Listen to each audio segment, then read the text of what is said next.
j'espère que vous allez bien.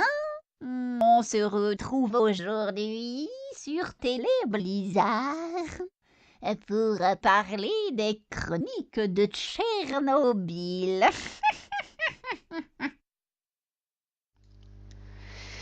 Les chroniques de Tchernobyl. Rien que le titre nous met déjà dans l'ambiance. Une centrale nucléaire dévastée et un petit groupe de personnes complètement paumées au milieu. J'ai vu ce film au cinéma et il y avait 7 personnes avec moi dans la salle pour dire à quel point ce film a eu beaucoup de succès à sa sortie. Et encore, il n'est pas resté plus d'une semaine là où j'étais. Et pourtant, je n'ai que très peu de reproches à lui faire. Autant au début du film j'ai eu très peur, autant à la fin j'étais contente.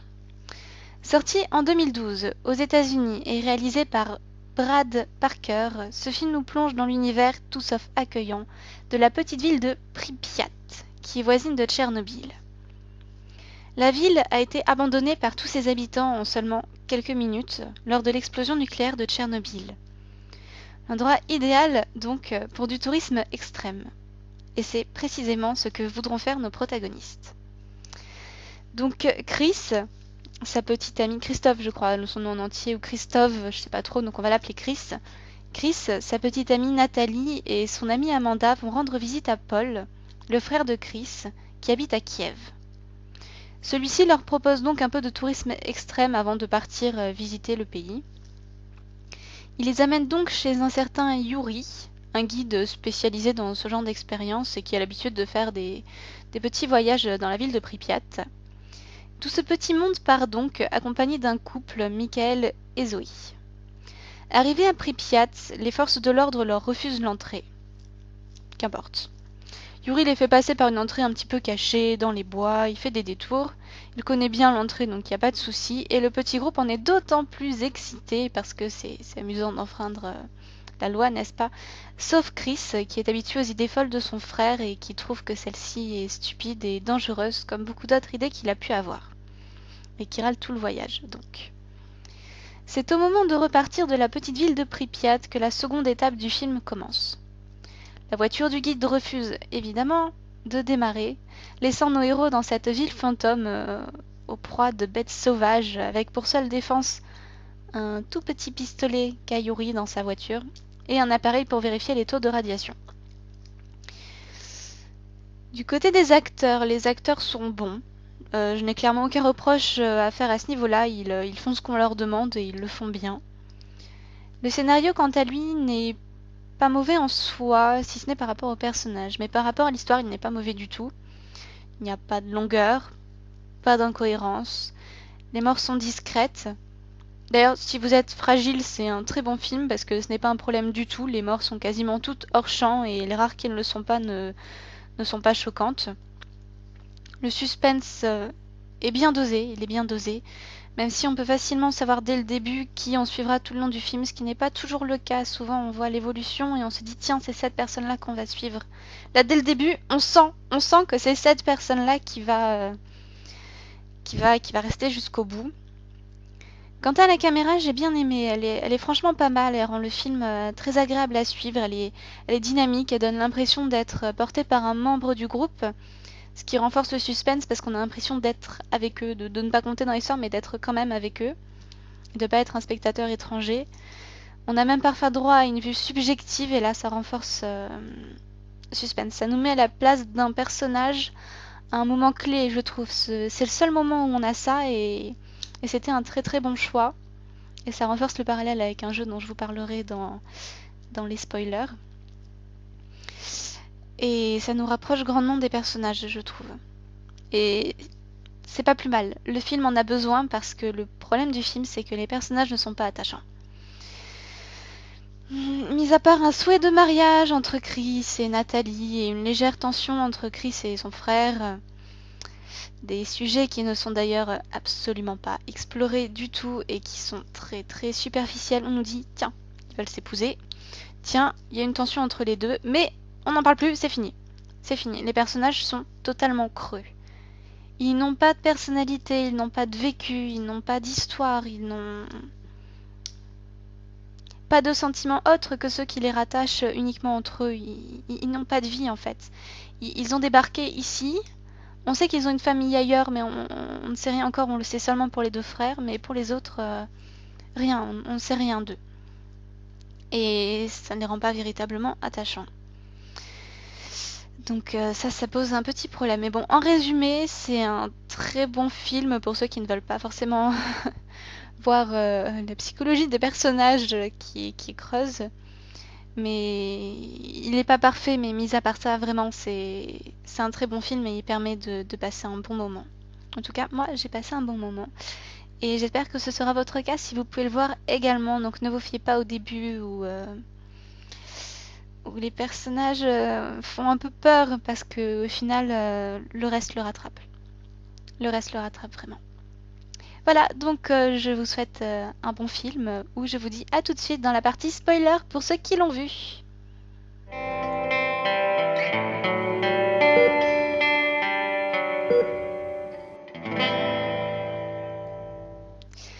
En parlant de l'attachement aux personnages, il y a autre chose qui empêche de s'attacher à eux. Ils sont stupides, totalement stupides et ça les rend vraiment énervants. Donc on va prendre des exemples. Alors déjà, dès le début, dans une ville avec des animaux sauvages, ils sortent séparément, de nuit, avec seulement un petit pistolet pour une personne. Point barre, rien d'autre. Et ils ne s'en inquiètent pas plus que ça. Ça me pose un problème, déjà. Deuxièmement, ils vont chercher Yuri. Ils trouvent son talkie-walkie dans une mare de sang. Et la meilleure chose qu'ils trouvent à faire, c'est de rentrer sans aucune défense à l'intérieur du bâtiment. Oui, on ne risque rien, il n'y a aucun problème qu'on finisse tailladé en pièces par une bête sauvage aussi. Non, non, on y va, on y va. D'accord, alors que vu la mare de sang, voilà. Il s'est vidé de son sang depuis dans la nuit, hein, il n'y avait pas de problème à ce niveau-là. Troisièmement, quand il trouve des câbles pour la voiture, la seule chose que Paul trouve à faire quand les chiens les attaquent, c'est de prendre le talkie-walkie pour prévenir son frère qui ne peut pas bouger, hein, qui ne va pas bouger et qui ne va pas s'inquiéter pour 5 minutes supplémentaires, qu'ils arrivent avant même de commencer à courir. Alors déjà, lui, il a perdu 10 mètres d'avance sur les chiens. C'est génial. Par contre, après, quand ils ont traversé la rivière, ils restent en plein milieu de la route alors qu'il y a très certainement des ours ou d'autres bêtes sauvages dans le coin, à discuter tranquillement alors que Chris et Nathalie, là, les attendent et qu'ils ont les câbles pour s'enfuir. Ils discutent du danger qui est autour d'eux tranquillement sur la route alors que ils peuvent s'enfuir, ils peuvent partir, qu'importe le danger s'ils peuvent s'enfuir. Enfin, moi, je ne comprends pas. Qu'est-ce qu'ils vont discuter de la chose qu'ils ont vue alors qu'ils peuvent s'en aller? Enfin, ça me dépasse totalement. Tu prends tes câbles, tu reviens, tu les remets dans la voiture, tu t'enfuis et quand t'es chez toi, dans ton fauteuil tranquillement, tu te dis « Ah mon Dieu, mais qu'est-ce que c'était que cette chose-là ?» Pas avant, pas comme ça, enfin... Ça, c'est ahurissant. Ensuite, le coup de la porte en béton. La porte en béton.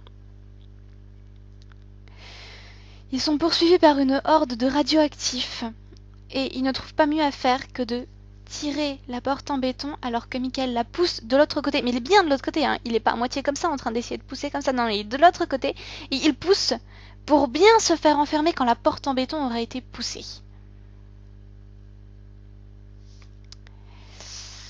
C'était une évidence absolue que cet homme allait rester coincé de l'autre côté de la porte. Et personne ne s'est posé la question. Ils auraient pas pu tous tirer du même côté. Non, non, non. Ou alors arrêter un petit peu avant et le laisser passer parce que ils ont poussé loin, ils ont poussé loin. Il avait même plus la place de passer quand c'est... Enfin, ça me dépasse. J'ai trouvé ça une excuse absolument très facile pour refaire encore une mort hors champ, assez bien faite la mort, mais finalement totalement stupide. Totalement stupide. Bon, c'est déjà pas mal d'exemples, mais bon, ce petit manque d'empathie qu'on a avec les personnages pose quand même un problème au niveau de l'évolution du film. Parce que déjà, les personnages sont creux, et en plus, ils ne sont pas attachants, ce qui fait que on ne suit absolument pas leur cheminement ou leur évolution. On les suit juste ayant peur de mourir et en train de pleurer quand ils perdent quelqu'un qui leur est proche. Au plan évolution psychologique du personnage, il n'y a rien. rien du tout. Les personnages du début sont les mêmes qu'à la fin. Ils sont pas dans le même état, certes, dans le sens où au début ils sont tout contents et qu'à la fin ils pleurent, mais au sens comportement, mode de pensée, ou je ne sais quoi, il y a rien, ce sont les mêmes personnes, il n'y a aucun changement, il y a rien du tout, et ça c'est dommage parce que c'est vraiment un gros défaut du film, hein. Ils auraient pu faire quelque chose de vraiment très très intéressant avec ça, vraiment. Ils auraient pu faire quelque chose d'intéressant et là, par rapport au personnage, c'est un peu raté quand même. Donc ensuite, je voulais parler de quelque chose, c'est que quand j'ai vu, je ne sais plus ce qui est sorti avant l'autre. Le film est sorti avant Outlast, il me semble, hein. Il est sorti avant. Et bien le jeu Outlast me fait énormément penser à ce film, ou l'un ou l'autre, je sais plus dans quel sens. Je le savais en plus et j'ai oublié, donc c'est pas grave, on s'en fiche, mais les deux se ressemblent énormément parce que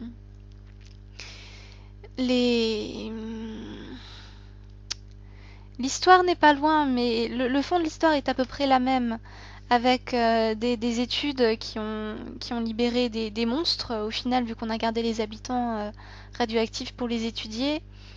Et dans Outlast, c'est pareil, on a fait des expériences pour étudier les gens, et ils sont libérés, ce sont eux qui attaquent. Et à la fin, les militaires qui tuent la personne qui est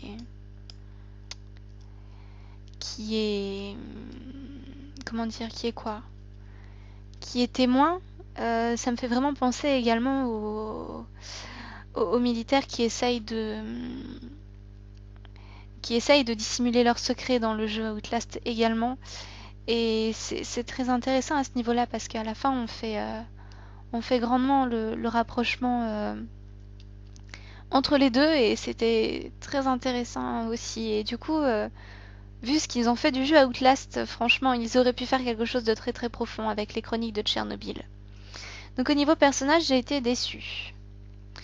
Donc pour le scénario, moi je lui ai mis 5, parce que l'idée est absolument géniale, l'idée est très bonne et ça aurait pu aller très très loin. Et au final, si ce n'est le développement des personnages, j'ai vu aucun problème à ce niveau-là, donc je lui ai mis 5. Pour la caméra, je lui ai mis 5 aussi. 5 aussi, tout simplement parce que j'ai adoré la caméra, j'ai adoré le suivi de l'histoire, et elle m'a complètement attrapée, donc je lui mets 5. Pour les personnages, évidemment j'ai mis 0. J'ai mis 0. Parce qu'il n'y a rien, parce que c'est le néant, parce que c'est le vide complet, parce qu'ils n'ont pas d'histoire, qu'ils sont pas attachants, qu'ils sont pas intéressants ni rien, donc j'ai mis 0. Pour le jeu d'acteur, je leur ai mis 4. J'avais mis 5 au début, mais au final le jeu n'est pas si compliqué que ça à ce niveau-là. Enfin, pas compliqué.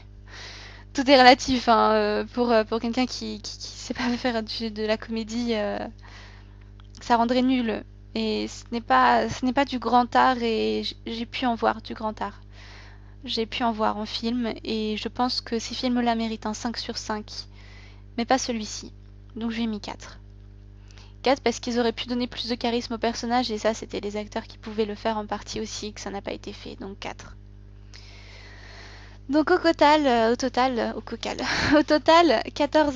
14, c'est pas mal. C'est pas mal, c'est un bon film, c'est un film sympathique à voir, c'est pas un film très profond, mais c'est un film, si vous voulez vous changer les idées, si vous voulez regarder un truc sympa, les chroniques de Tchernobyl, ça me paraît totalement adapté, et j'ai beaucoup aimé, voilà. Donc morale de l'histoire, n'allez pas passer vos vacances près d'une centrale nucléaire dévastée et fermée au public. Restez chez vous, c'est mieux. Restez dans les endroits sympas, mais non, non, non. À moins d'être fan de tourisme extrême, dans ce cas, oui, allez-y, mais attendez-vous à finir mangé par des radioactifs. Donc voilà. À bientôt. Portez-vous bien.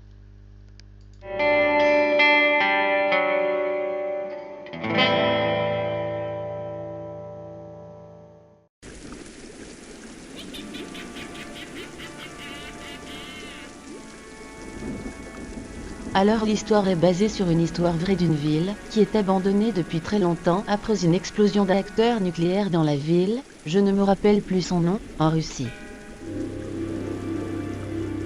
Car les meilleurs films d'horreur sont toujours basés sur des histoires vraies, ou des souvenirs des moments d'enfance qu'on a passés. Car c'est à ce moment-là qu'on peut voir le côté artistique de la chose. Le début est très simple, il est comme Paranormal Activity, le type de film réaliste. Bref, les personnages, Amanda, Chris, Natalia, Paul, Zoé et Yuri, les 3 premiers sont des amis qui ont fait une tournée dans l'Europe, et qui sont allés chez Paul, le frère de Chris qui vit en Russie, et qui voulait faire un petit voyage dans une petite ville totalement abandonnée. La musique, 6 sur 10, simple comme n'importe quelle musique, mais il y a un thème pour les monstres qui est super. Le développement de l'histoire, 7 sur 10. Il n'est pas comme les autres. Au début, si on le regarde sans savoir qu'il est un film d'horreur, on peut dire qu'il est un film normal, mais au bout de 30 minutes, tout change en un clin d'œil. La peur, 7 sur 10. Pour moi, j'ai eu un petit problème, car je ne peux plus avoir peur après avoir regardé trop de films d'horreur. Mais il est bien, après la minute 48-50, vous allez avoir la peur de votre vie. Les monstres, 7 sur 10. Si vous avez fait le jeu, ou regardé les Let's Play d'Outlast, vous allez avoir une impression de déjà-vu. La fin est super. Je ne vais pas dire qui a survécu, mais la fin est comme le jeu d'Outlast. Je vous suggère de regarder ce film, car il est bien fait pour moi. Et comme j'ai dit au début, les meilleurs films d'horreur sont toujours basés sur des histoires vraies, ou des souvenirs de moments d'enfant qu'on a passés, car c'est à ce moment-là qu'on peut voir le côté artistique de la chose.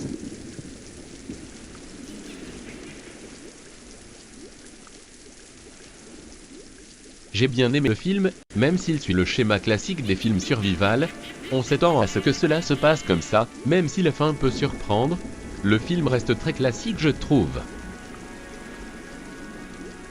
Je ne me suis pas trop attaché au personnage, donc quand je ne m'attache pas au personnage, j'ai beaucoup de mal à apprécier l'histoire. Je n'ai pas été surpris une seule fois par le film. Un film pas nul. Je ne le conseillerais pas, mais je ne le déconseillerais pas.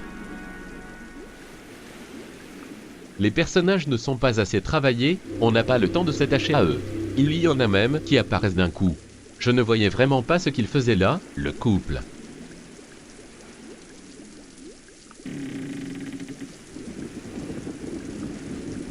Une très bonne idée de baser une très bonne atmosphère, une intrigue qui tient la route, avec une bonne science du hors-champ.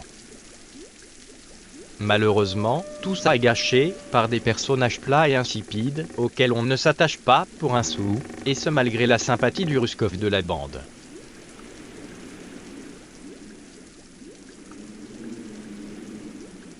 Il partait en bon film, puis il est devenu moyen pour plusieurs raisons.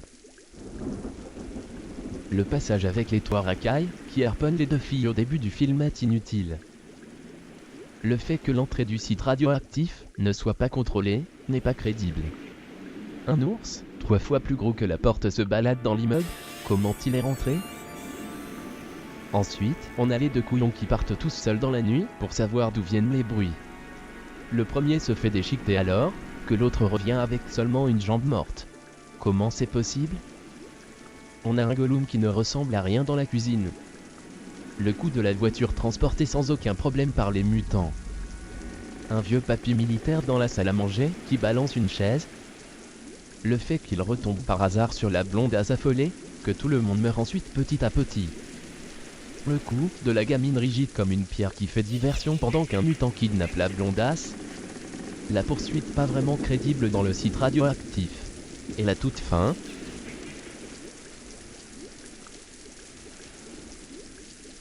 Concernant le fait que les meilleurs films d'horreur soient tirés de moments d'enfance ou d'histoires vraies, je suis plutôt d'accord dans le sens où une histoire vraie peut toucher davantage, car justement, elle peut se produire et où l'enfance est idéale pour être la base d'un film d'horreur, étant donné que les peurs y sont plus profondément ancrées. Concernant la musique, j'ai hésité à revoir mon avis, parce qu'il est vrai que la musique est un élément important d'un film. Celle-ci ne m'a pas particulièrement marqué, mais je penserai à l'intégrer pour la prochaine fois. Concernant le fait de ne plus avoir peur, après avoir vu trop de films d'horreur, c'est vrai qu'on a moins peur, mais je pense qu'un très beau film d'horreur est justement un film qui peut se démarquer des autres et qui peut toucher, même si on a l'habitude d'en regarder. Concernant le couple, je me suis posé la même question. Au début du film, j'étais déçue, car je me disais qu'il avait peu de personnages, et que donc j'avais mal cerné le film, et qu'en fait ce n'était pas un survival classique, mais alors l'arrivée du couple tombe vraiment comme un cheveu sur la soupe. C'est d'autant plus difficile d'éprouver quoi que ce soit pour ces deux-là. Concernant le passage avec les racailles au début du film, il est un peu hors sujet mais bon, je pense qu'ils ont fait ça pour créer un malaise dès le début du film, ce qui a été assez mal agencé pour le coup. Concernant le fait que tout le monde meurt petit à petit, c'est un survival, donc c'est normal, mais le problème à mon sens vient surtout du fait que certaines excuses pour les morts soient vraiment grossières. À bientôt sur Télé Blizzard.